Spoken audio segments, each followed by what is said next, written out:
The Battle of Quebec was fought on December 31, 1775, between American Continental Army forces and the British defenders of Quebec City early in the American Revolutionary War. The battle was the first major defeat of the war for the Americans, and it came with heavy losses. General Richard Montgomery was killed, Benedict Arnold was wounded, and Daniel Morgan and more than 400 men were taken prisoner. The city's garrison, a motley assortment of regular troops and militia led by Quebec's provincial governor, General Guy Carleton, suffered a small number of casualties. Montgomery's army had captured Montreal on November 13, and early in December they joined a force led by Arnold, whose men had made an arduous trek through the wilderness of northern New England. Governor Carleton had escaped from Montreal to Quebec, the Americans' next objective, and last-minute reinforcements arrived to bolster the city's limited defenses before the attacking forces' arrival. Concerned that expiring enlistments would reduce his force, Montgomery made the end-of-year attack in a blinding snowstorm to conceal his army's movements.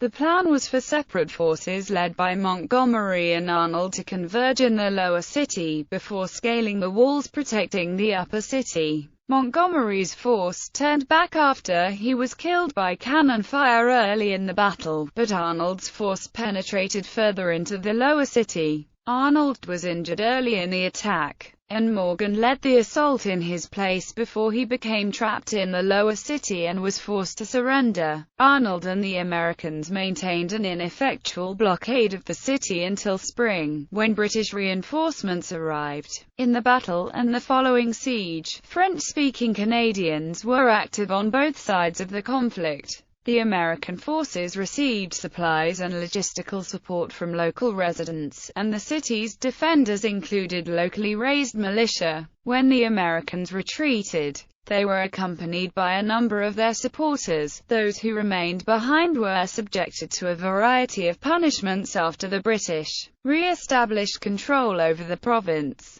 Background: shortly after the American Revolutionary War broke out in April 1775, a small enterprising force led by Ethan Allen and Benedict Arnold captured the key fortress at Ticonderoga on May 10. Arnold followed up the capture with a raid on Fort St. John not far from Montreal, alarming the British leadership there. These actions stimulated both British and rebel leaders to consider the possibility of an invasion of the province of Quebec by the rebellious forces of the Second Continental Congress, and Quebec's governor, General Guy Carleton, began mobilizing the provincial defenses. After first rejecting the idea of an attack on Quebec, the Congress authorized the Continental Army's commander of its northern department, Major General Philip Schuyler, to invade the province if he felt it necessary. As part of an American propaganda offensive, letters from Congress and the New York Provincial Assembly were circulated throughout the province,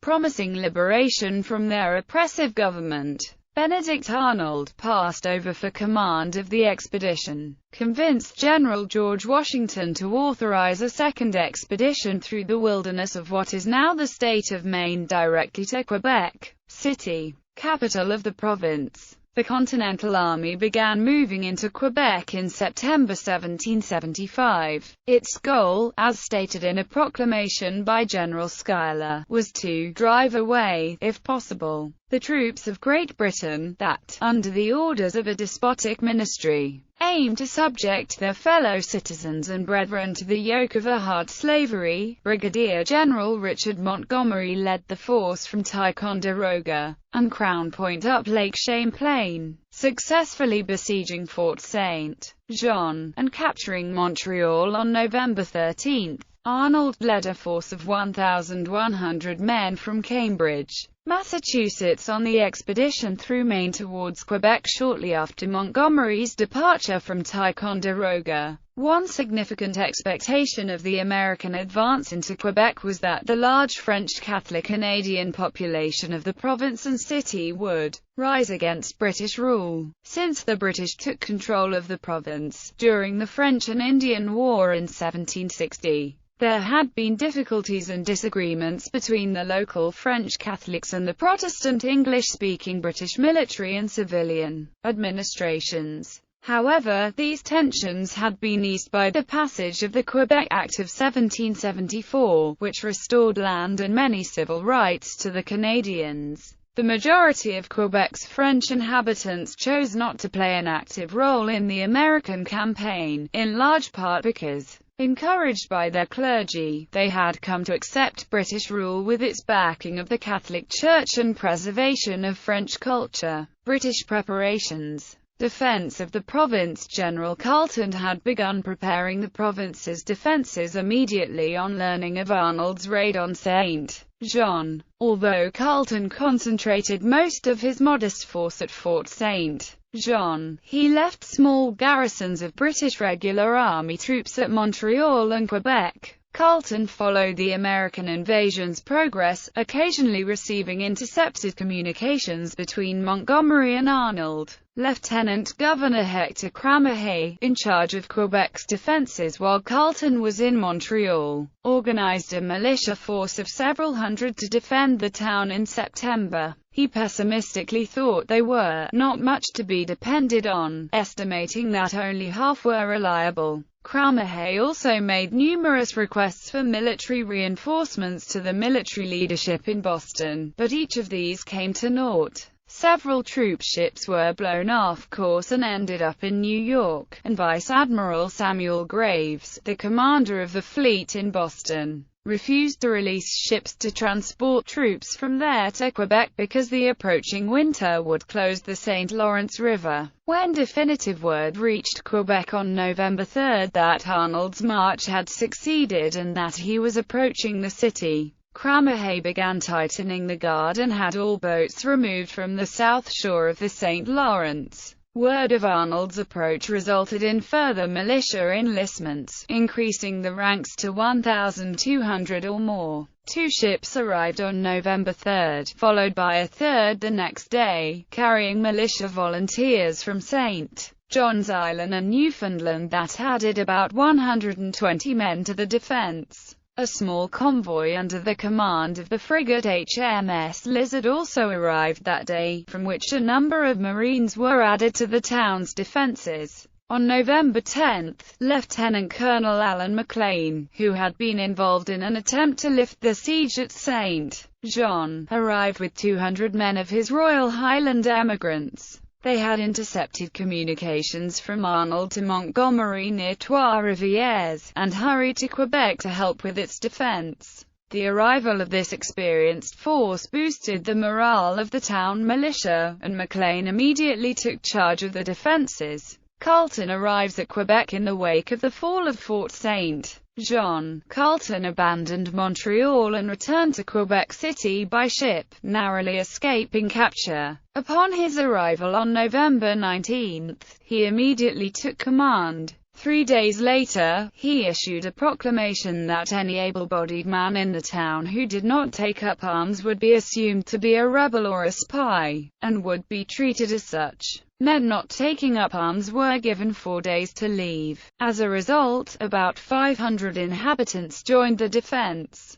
Carleton addressed the weak points of the town's defensive fortifications. He had 2 log barricades and palisades erected along the St. Lawrence shoreline. Within the area covered by his cannons, he assigned his forces to defensive positions along the walls and the inner defenses, and he made sure his inexperienced militia were under strong leadership. Arnold's arrival. For more details on how Arnold reached Quebec City, see Arnold's expedition to Quebec. The men Arnold chose for his expedition were volunteers drawn from New England companies serving in the siege of Boston. They were formed into 2 battalions for the expedition. A 3rd battalion was composed of riflemen from Pennsylvania and Virginia under Lieutenant Colonel Daniel Morgan's command. The trek through the wilderness of Maine was long and difficult. The conditions were wet and cold, and the journey took much longer than either Arnold or Washington had expected.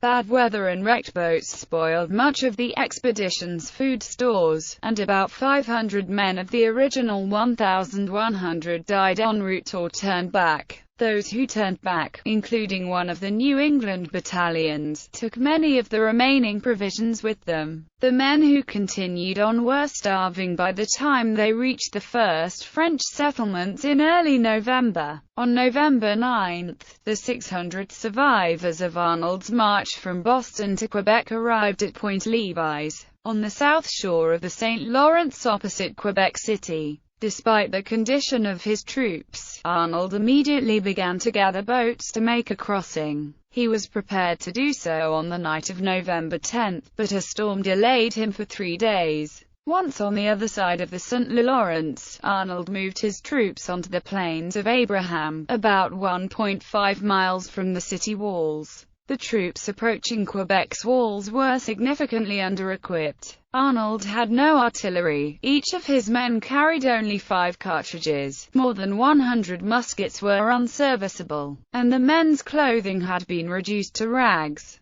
Despite being outnumbered 2-1, Arnold demanded the city's surrender. Both envoys sent were shot at by British cannons, signifying that the demand had been rebuked. Arnold concluded that he could not take the city by force, so he blockaded the city on its west side. On November 18, the Americans heard a rumor that the British were planning to attack them with 800 men. At a council of war, they decided that the blockade could not be maintained, and Arnold began to move his men 20 miles upriver to Point aux Trembles to wait for Montgomery, who had just taken Montreal. Montgomery's arrival. On December 1, Montgomery arrived at Point aux Trembles. His force consisted of 300 men from the 1st, 2nd, and 3rd New York Regiments, a company of artillery raised by John Lamb, about 200 men recruited by James Livingston for the 1st Canadian Regiment, and another 160 men led by Jacob Brown, who were remnants of regiments disbanded due to expiring enlistments. These were supplemented several days later by a few companies detached by Major General David Wooster, whom Montgomery had left in command at Montreal. The artillery Montgomery brought included 4 cannons and 6 mortars, and he also brought winter clothing and other supplies for Arnold's men. The clothing and supplies were a prize taken when most of the British ships fleeing Montreal were captured. The commanders quickly turned towards Quebec, and put the city under siege on December 6. Montgomery sent a personal letter to Carleton demanding the city's surrender, employing a woman as the messenger. Carleton declined the request and burned the letter unread. Montgomery tried again 10 days later, with the same result. The besiegers continued to send messages, primarily intended for the populace in the city, describing the situation there as hopeless, and suggesting that conditions would improve if they rose to assist the Americans.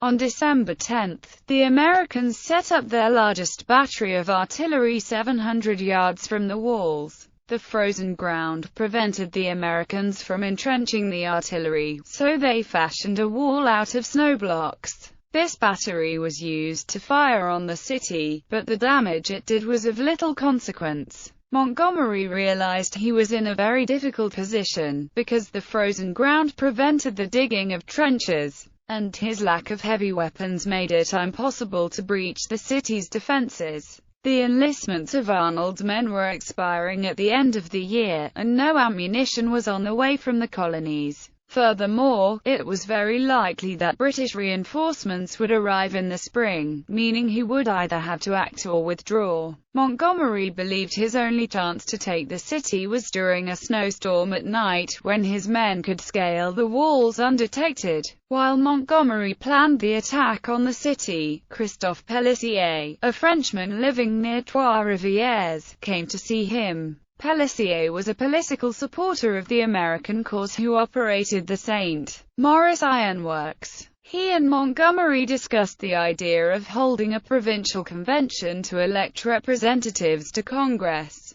Pelletier recommended against this until after Quebec City had been taken, as the habitants would not feel free to act in that way until their security was better assured. The two agreed that Pelletier's ironworks would provide munitions for the siege. This Pelletier did until the Americans retreated in May 1776, at which time he also fled, eventually returning to France. A snowstorm arrived on the night of December 27, prompting Montgomery to prepare the troops for the attack. However, the storm subsided, and Montgomery called off the assault. That night, a sergeant from Rhode Island deserted, carrying the plan of attack to the British. Montgomery consequently drafted a new plan. This one called for 2 feints against Quebec's western walls, to be led by Jacob Brown and James Livingston, while 2 attacks would be mounted against the lower town. Arnold would lead one attack to smash through the defenses at the north end of the lower town, and Montgomery would follow along the St. Lawrence south of the town. The 2 forces would meet in the lower town and then launch a combined assault on the upper town by scaling its walls.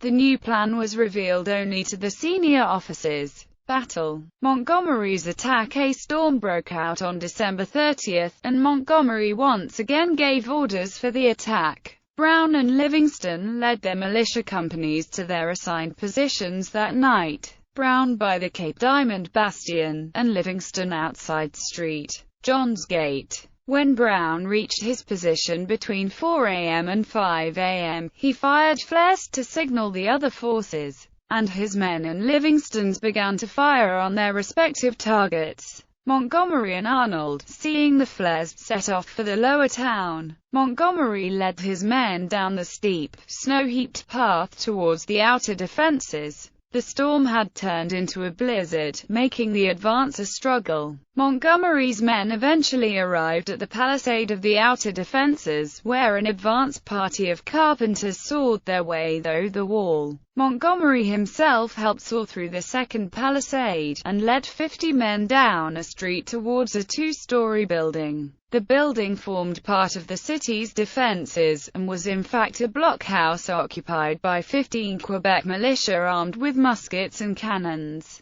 The defenders opened fire at close range, and Montgomery was killed instantly, shot through the head by a burst of grape shot. The few men of the advance party who survived fled back towards the palisade. Only Aaron Burr and a few others escaped unhurt. Many of Montgomery's officers were injured in the attack. One of the few remaining uninjured officers led the survivors back to the Plains of Abraham, leaving Montgomery's body behind. Arnold's attack. While Montgomery was making his advance, Arnold advanced with his main body towards the barricades of the Sault Matelot at the northern end of the lower town. They passed the outer gates and some British gun batteries undetected. However, as the advance party moved around the palace gate, heavy fire broke out from the city walls above them. The height of the walls made it impossible to return the defenders' fire, therefore Arnold ordered his men to run forward.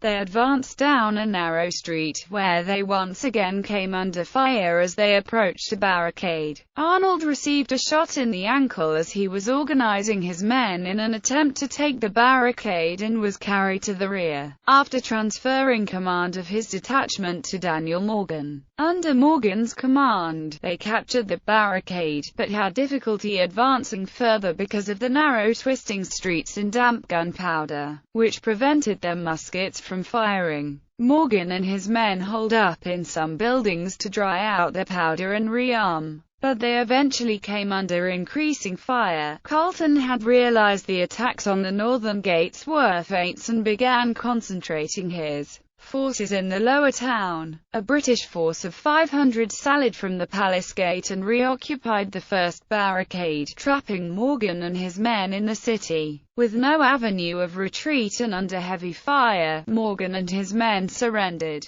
The battle was over by 10 a.m. This was the first defeat suffered by the Continental Army. Carleton reported 30 Americans killed and 431 taken prisoner, including about 2/3 of Arnold's force. He also wrote that many perished on the river, attempting to get away. Alan McLean reported that 20 bodies were recovered in the spring thaw the following May. Arnold reported about 400 missing or captured, and his official report to Congress claimed 60 killed and 300 captured. British casualties were comparatively light. Carleton's initial report to General William Howe mentioned only 5 killed or wounded, but other witness reports range as high as 50. Carleton's official report listed 5 killed and 14 wounded. General Montgomery's body was recovered by the British on New Year's Day 1776 and was given a simple military funeral on January 4, paid for by Lieutenant Governor Cramer Hay. The body was returned to New York in 1818.